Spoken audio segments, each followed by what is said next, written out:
Hey welcome to channel again. और आज मैं बात करूंगा इंडिया में टेस्टिंग के बारे में। तो अभी मैं कई दिनों से देख रहा हूँ, इस पे काफ़ी हो हल्ला हो रहा है। बहुत सारी चीज़ें कहीं सुनी जा रही हैं, जैसे देशव्यापी मास टेस्टिंग होनी चाहिए और हर किसी का जल्दी से जल्दी टेस्ट हो जाए। हर 1 मिलियन या 10 लाख लोगों पे अलग अलग देशों में कितने टेस्ट हुए और भारत इसमें कितना पीछे है। तो पहली चीज़ ये कि दो देशों के प्रयासों की तुलना इससे करना कि प्रति 10 लाख लोगों पे कितने टेस्ट कर रहे हैं, वो ये बेहद बेवकूफ़ी भरी बात है। आप इसका प्रयोग उन देशों की तुलना के लिए कर सकते हैं जिनकी प्रति व्यक्ति जीडीपी लगभग एक समान है। हाँ, इसका इस्तेमाल ये आकलन करने के लिए हो सकता है कि विभिन्न देशों द्वारा दिए जा रहे जो आधिकारिक आंकड़े हैं कि कितने लोग पॉजिटिव हैं हमारे देश में, वो कितने सटीक हैं। लेकिन इसके सहारे विकासशील और गरीब देशों की तुलना अमेरिका, जर्मनी या ब्रिटेन से करना, इसका कोई तर्क नहीं बनता।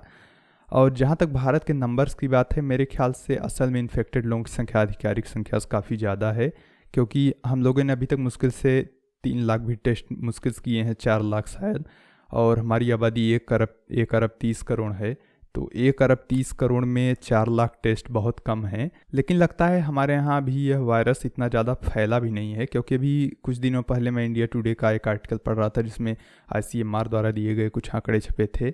और उसके मुताबिक भारत में औसतन 24 टेस्ट करने पे एक पॉजिटिव केस आ रहा है, जबकि जर्मनी में 13 टेस्ट करने पे एक पॉजिटिव केस आ रहा है। और USA में सिर्फ 5 टेस्ट लगभग करने 5 या 6 टेस्ट पे एक पॉजिटिव केस आ रहा है। इसमें महत्वपूर्ण बात यह है कि भारत अभी केवल उन्हीं लोगों की टेस्टिंग कर रहा है, अभी मास टेस्टिंग नहीं हो रही, केवल उन्हीं लोगों की टेस्टिंग हो रही है जिनमें इन्फ्लुएंजा से मिलते जुलते हुए सिम्टम्स हैं। और ऐसे लोगों के पॉजिटिव होने की संभावना ज़्यादा है। और अगर आप इन सभी चीज़ों को मिला के देखेंगे तो लगता है कि अभी ये भारत में बहुत बड़े स्तर पर नहीं फैला है। आदर्श स्थिति में अब एक बार मास टेस्टिंग करके सबको टेस्ट कर देना चाहिए, लेकिन क्या ये संभव है और इससे हासिल क्या होगा? एक अंदाजे के मुताबिक भारत में एक बार सभी की टेस्टिंग करने में आने वाला खर्च जो है वो नेशनल GDP का 3.3% है शायद। लेकिन समस्या इतनी ही नहीं है, कोरोना वायरस की टेस्टिंग भी 100% सटीक नहीं है। अभी आपने सुना होगा लुधियाना के CP की मौत हुई 18 अप्रैल को इसी वायरस की वजह से। और 9 अप्रैल को उनको तेज़ बुखार हुआ, सांस लेने में तकलीफ़ हुई, उनका रिपोर्ट हुआ, रिपोर्ट निगेटिव आ गई। लेकिन अगले दिन उनकी हालत और भी गंभीर हो गई और फिर से जांच हुई और मेरे ख्याल से 13 अप्रैल को रिपोर्ट आई, वो पॉजिटिव रिपोर्ट थी। फिर उसके कुछ ही दिन बाद उनकी मौत हो गई।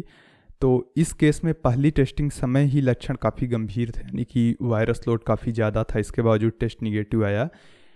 इसके अलावा बहुत सारे विदेश से लौटे लोगों के साथ भी यही हुआ। 1-2 बार टेस्ट करने के बाद भी उनकी रिपोर्ट जो आई वो निगेटिव आई, लेकिन अगली बार टेस्ट करने पे जब रिपोर्ट आई तो वो पॉजिटिव थी। कुछ लोगों की तो 4-5 बार टेस्ट करने के बाद ही पॉजिटिव रिपोर्ट आई। इससे एक बात तो साफ है कि हर किसी का सिर्फ एक बार टेस्ट करने का कोई बहुत मतलब नहीं बनता।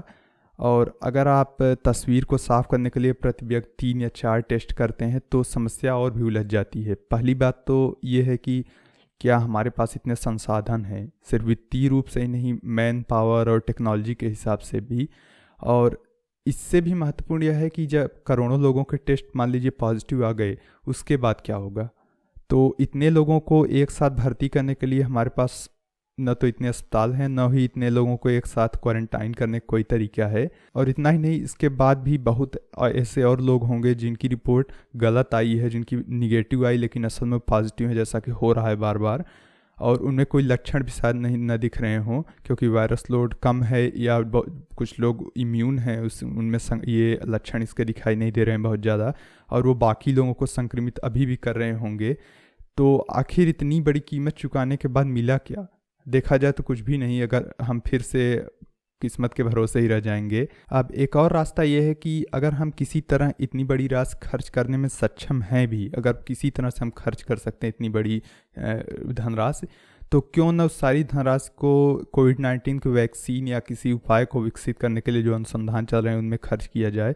अगर हमें उसमें सफलता मिलती है, क्योंकि उन लोगों की हमेशा एक ही शिकायत रहती है और एक ही समस्या रहती भी है कि उनको फंडिंग नहीं मिलती, तो क्यों ना उसका एक बड़ा हिस्सा जो मास टेस्टिंग के लिए यूज करना चाहते हैं उसको उसमें यूज किया जाए, उसके रिसर्च और डेवलपमेंट में वैक्सीन के।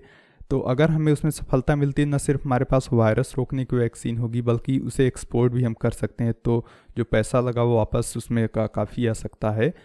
और क्योंकि मास टेस्टिंग का कोई बहुत लाभ तो नहीं जान पड़ता। कुल कितने लोग संक्रमित हुए इसका अंदाज़ा लगाने के लिए एंटीबॉडीज टेस्ट कराने चाहिए, जो कि कुछ जगहों पर शुरू भी हो गया है। दरअसल टेस्टिंग बहुत आसान जवाब लगता है, क्योंकि हमारा दिमाग इसके लिए ट्रेंड हो गया है। जब भी किसी को कोई भी हेल्थ प्रॉब्लम होती है, डॉक्टर कोई न कोई टेस्ट करवाते हैं, उसके हिसाब से इलाज होता है। लेकिन ये सामान्य परिस्थितियां नहीं है। जिस हिसाब से हमारे पास संसाधन है, उसके हिसाब से इस समस्या का पैमाना बहुत बड़ा है। हालांकि यह समस्या हमें एक ज़्यादा बड़ी तस्वीर की तरफ भी देखने को मजबूर करती है। और यह कड़वी सच्चाई है, बहुत साधारण सी सच्चाई है कि हमारी संख्या बहुत ज़्यादा है।